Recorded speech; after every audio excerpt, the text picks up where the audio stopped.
बिस्मिल्लाहिर्रहमानिर्रहीम। अस्सलाम वालेकुम।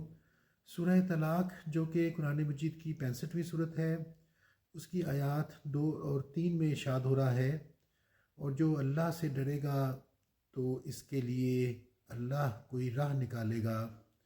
याद रखिए, कुरान मजीद में हमें जहाँ जहाँ पर भी अल्लाह से डरने के हवाले से अल्फाज मिलते हैं, उससे मुराद वो डरना नहीं है जो हम अपनी रोज़मर्रा ज़िंदगी में समझते हैं, बल्कि अल्लाह से डरने से मुराद ये है कि उसके अहकामात पर अमल किया जाए और जिस चीज़ से उसने मना किया है उससे रुक जाए। इरशाद हो रहा है सूरह तलाक़ की आयत नंबर 2 और 3 में, और जो अल्लाह से डरेगा तो अल्लाह इसके लिए कोई राह निकालेगा और इसे वहाँ से रिज़्क देगा जहाँ से इसे वहम व गुमान भी ना होगा, और जो अल्लाह पर तवक्कुल करता है तो अल्लाह इसके लिए काफ़ी है।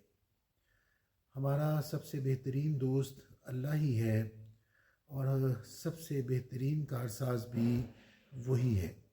कुरान मजीद को तर्जुमे और तफसीर के साथ पढ़ा करें, इससे दुनिया भी बदल जाएगी और आखिरत में भी कामयाबी यकीनी है। अस्सलाम वालेकुम।